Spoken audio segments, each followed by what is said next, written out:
Hello प्यारे बच्चों, स्वागत है आपका हमारे यूट्यूब चैनल में। आज के इस वीडियो में हम लोग क्लास 12 के सब्जेक्ट जो है मैथ के चैप्टर, आपका पहला ही चैप्टर है संबंध एवं फलन, रिलेशन एवं फंक्शन से बहुत ही इंपॉर्टेंट क्वेश्चन देखने वाले हैं, जो पीछे ईयर्स में काफ़ी ज़्यादा बार पूछे गए हैं और इस बार भी काफ़ी ज़्यादा आने के चांसेस रहते हैं। तो आप हमारे साथ बने रहिए कि वीडियो के लास्ट तक। जल्द ही कुछ जो क्वेश्चन सोल्यूशन कराने वाला होगा उनका मैं सोल्यूशन साथ ही साथ बताता चलूँगा, और जो क्वेश्चन लॉन्ग में रहेंगे उनको आपको मैं बता दूंगा कि ये क्वेश्चन इंपॉर्टेंट है और आप उनकी प्रैक्टिस कर लीजिएगा। तो अगर आप हमारे चैनल पर नए हैं तो चैनल को सब्सक्राइब कर लीजिए और इस वीडियो को ज़्यादा से ज़्यादा अपने फ्रेंड्स में शेयर करिए। अगर वीडियो पसंद आता है तो वीडियो को लाइक कर दीजिएगा। चलते हैं हम लोग देखते हैं जो चैप्टर हमारा है संबंध एवं फलन। इसमें जो पहला क्वेश्चन है वो हमको संबंधों की संख्या पता करनी है, जो कि आप देख सकते हैं 2023 में पूछा गया है, जो कि पेपर कोड था AX में पूछा गया है।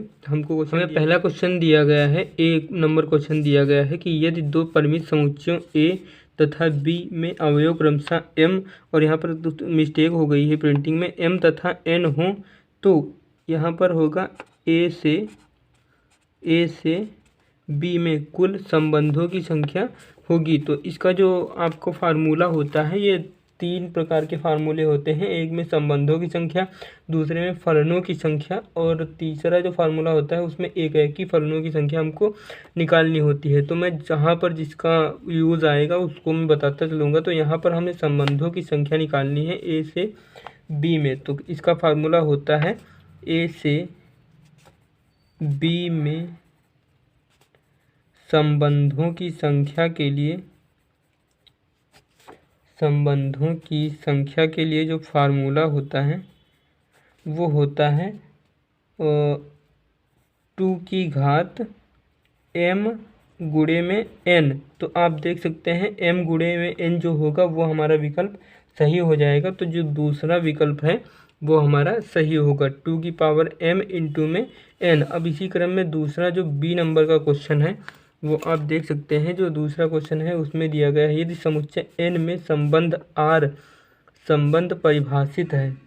r हमको दिया गया है, r is equal to a comma b, जहाँ पर a इज इक्वल टू दिया गया है b-2, और b दिया गया है कि 6 से बड़ा होना चाहिए b। तो ये भी काफ़ी ज़्यादा सिंपल है। यहाँ पर हम b जो रखेंगे, यहाँ पर वैल्यू रखेंगे b की, वो 6 से बड़ी रखेंगे। हम मान लेते हैं कि 6 से बड़ी के लिए हमने यहाँ पर 8 रख दिया। आप 7 भी रख सकते हैं। जब 7 रख के आप इसको सॉल्व करेंगे तो 7 रख के यहाँ पर कोई वैल्यूज़ नहीं आएंगी, लेकिन अगर आप 8 रख के सॉल्व करेंगे तो हम b की जगह 8 रखेंगे तो a is equal to b-2। तो a is equal to b की जगह 8 रखा हमने, तो 8-2 यानी 6 आ गया। a की वैल्यू हमारे पास क्या आई, 6, और 8 b की वैल्यू हमने 8 रखी है, तो 6-8 आप देख सकते हैं तीसरा जो हमारा है वो सही आंसर हो जाएगा। इसी क्रम में जो C नंबर का क्वेश्चन है, तीसरा क्वेश्चन है, उसमें हमको बताना है कि समुच्चय जो दिया गया है 1-2-3 में R एक संबंध परिभाषित है। 1-1, 2-2, 3-3, और 1-2 और 2-3 दिया गया है। इसमें हमको बताना है कि ये स्वतुल्य है, सममित है, या संक्रामक है, या फिर तुल्यता है। तो इसमें आप देख सकते हैं कि जो सममित की कंडीशन होती है, सममित की क्या होती है, अगर कोई फलन परिभाषित है तो उसमें जो a, b है, और a, b बिलोंग्स होना चाहिए R में, और b, a भी हमको R में बिलोंग्स यानी परिभाषित होना चाहिए। और तुल्य की जो कंडीशन है, a, परिभाषित होना चाहिए, बिलोंग्स टू R होना चाहिए, और b, बिलोंग्स टू R होना चाहिए। और संक्रामक की जो कंडीशन हमारे पास रहती है, यानी a, b अगर है, और ये भी बिलोंग्स टू R है, और b, a belongs to R है, sorry b, c belongs to R है, तो हमको क्या होना चाहिए कि a, c भी हमको यहाँ पर इस संबंध में बिलोंग्स टू R यानी मिलना चाहिए, तब हमको संक्रामक की कंडीशन रहती है। तो हम लोग देख सकते हैं कि a, b, पहला सममित की कंडीशन a, b और b, a, यहाँ पर ये तो हमारा कट जाएगा। इसमें पहले हम स्वतुल्य से देखते हैं। स्वतुल्य में ए कामा ए, बी कामा बी, यानी खुद से खुद का संबंध होना चाहिए। तो इस स्वतुल्य में ये हो जाएगा, ये हो जाएगा, ये यहाँ पर ये नहीं होगा, तो स्वतुल्य हमारा यहाँ पर सही हो जाएगा। फिर हम इसकी चेक करेंगे कि ये तो हमारा इसमें फाइंड आउट हो रहा है स्वतुल्य।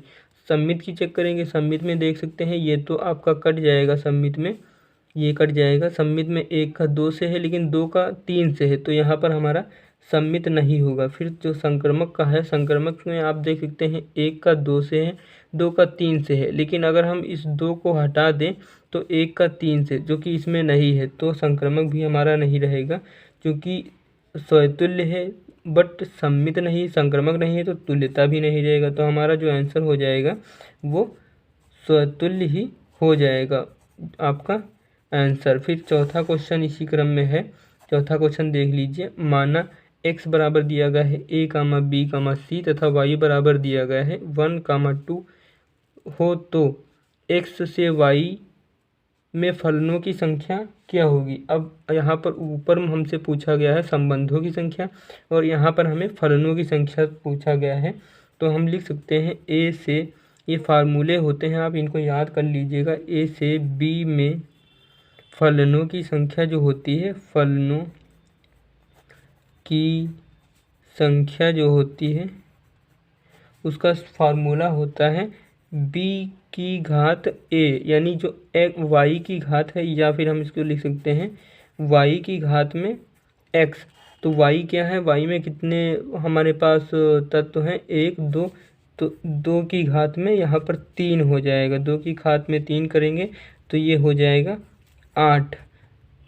तो इस प्रकार ये इसका आंसर नंबर 2 हो जाएगा और इसका आंसर 8 हो जाएगा। तो आप इसको अच्छे से सभी क्वेश्चन अच्छे से देखकर ही बोर्ड एग्ज़ाम में जाइएगा। अगला क्वेश्चन जो हमारे पास है, अगला क्वेश्चन हमारे पास है ई नंबर का, यानी ये क्वेश्चन जो है आप देख सकते हैं 2023 AX में पूछा गया है, जो कि बहुत ही इम्पोर्टेंट है 2025 के लिए। तो आप बने रहिएगा हमारे साथ वीडियो के लास्ट तक।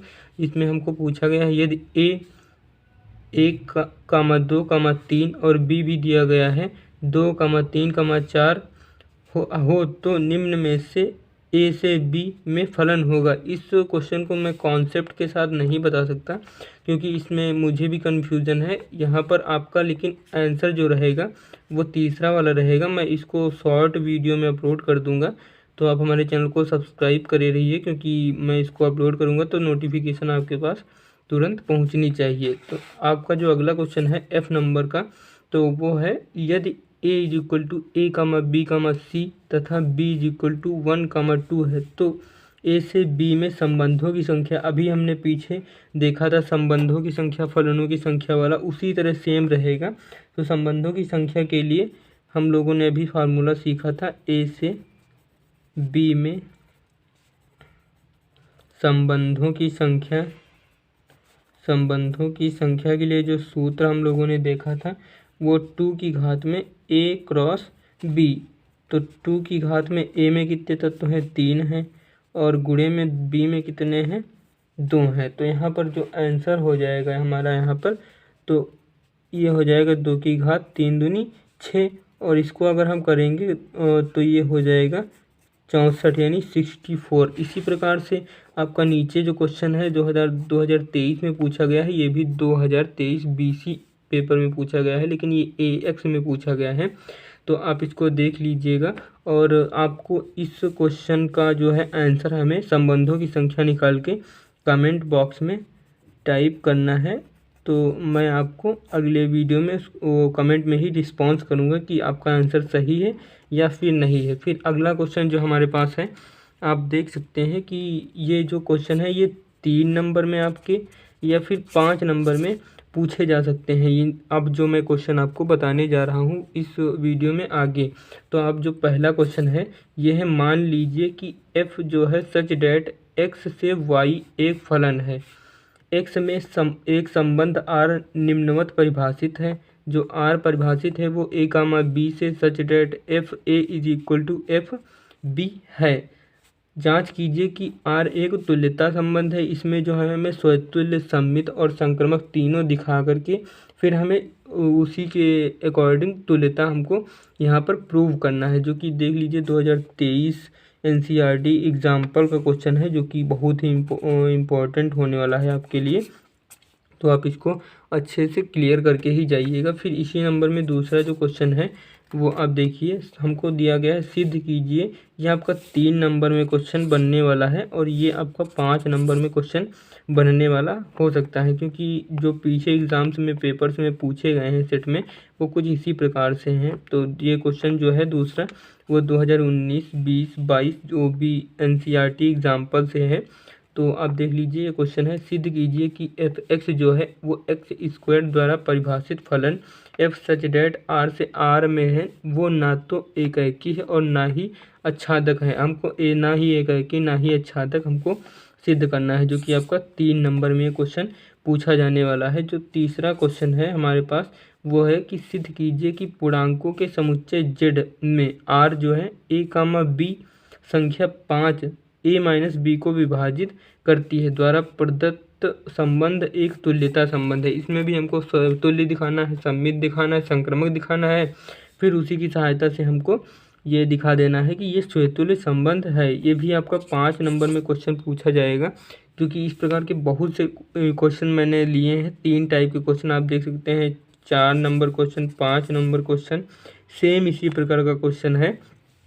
केवल आपको यहाँ पर 5 है, यहाँ पर 2 है और यहाँ पर 7 है, बाकी सारा सेम है। एक क्वेश्चन अगर आप कर लेते हैं तो आपके बाकी जो 2 क्वेश्चन है 4 और 5 ये आपके आसानी से हो जाएंगे। तो आप इन क्वेश्चंस को अच्छे से क्लियर करके ही बोर्ड एग्जाम में जाइएगा। जो तीसरा क्वेश्चन आपको है वो मैंने बता दिया, देख सकते हैं 19, 20, 21, 23 में पूछा गया है, एजेड और बी डी में सेट में पूछा गया है। जो 4 नंबर क्वेश्चन है वो भी सेम प्रकार इसी प्रकार का है। सिद्ध कीजिए कि पूर्णांकों के समुच्चय जेड में आर जो है वो 2 ए माइनस बी को विभाजित करता है और तुल्यता संबंध हमको बताना है, जो कि 2022-23 में हमको ए वाई में सेट में ये देखने को मिला था। जो अगला क्वेश्चन है 5 नंबर का वो 5 नंबर पे ये सारे क्वेश्चन आपके 5 नंबर के ही होने वाले हैं। दिखाइए कि पूर्णांकों के समुच्चय जेड में, या फिर हाँ जेड में ही दिया गया है, यहाँ से देख सकते हैं जेड में ए कामा बी जो बिलोंग कर रहा है जेड क्रॉस जेड वो ए माइनस बी को 7 से विभाजित करता है और एक तुल्यता संबंध है। ये भी 20 में पूछा गया है। तो इन क्वेश्चन्स के रिपीट होने के चांसेस बहुत ही ज़्यादा हैं। और ये 6 नंबर का क्वेश्चन जो है ये आपका अभी 2024 में भी पूछा गया है और 23 में बीसी में पूछा गया था और 2022 में भी पूछा गया है, यानी लगातार ये क्वेश्चन पूछा जा रहा है। तो आप इसको ज़रूर तैयार करके जाइएगा। 2023 में ये 3 नंबर में क्वेश्चन पूछा गया है। फिर अगला जो क्वेश्चन है 7 नंबर क्वेश्चन वो आपका 2024 EY पेपर में पूछा गया है, जो कि है क्वेश्चन सिद्ध कीजिए कि n से नेचुरल नंबर से नेचुरल नंबर पर संबंध r जहाँ a कामा b रिलेशन है c कामा d, जो कि आप देख सकते हैं ये एरो है। इसको हम लोग पढ़ते हैं सच डेट AD बराबर है BC तुल्यता संबंध है, जो कि आपका 2023 EY में पूछा गया है। जो कि आपको मैंने ये जो इम्पोर्टेंट क्वेश्चन थे इस चैप्टर से, बहुत ही इम्पोर्टेंट ये क्वेश्चंस मैंने आपको बताए हैं। इनको तैयार करके ही आप बोर्ड एग्ज़ाम में जाएंगे, तभी आपको जो है 95+ मैथ में आपको गेन कर सकते हैं, क्योंकि इस चैप्टर से काफ़ी ज़्यादा क्वेश्चन बनते हैं और काफ़ी स्टूडेंट्स जो है उनको छोड़ देते हैं। तो आप इन क्वेश्चंस को तैयार करते जाइएगा और मैं इसी तरह के बहुत सभी चैप्टर्स के जो इम्पोर्टेंट क्वेश्चन हैं वो अपलोड कर दूंगा। तो आप हमारे चैनल को सब्सक्राइब कर लीजिए। मिलते हैं किसी नेक्स्ट वीडियो में किसी नए टॉपिक के साथ, नेक्स्ट चैप्टर के साथ। तब तक के लिए जय हिंद और आप अपनी स्टडी को कंटिन्यू रखिए।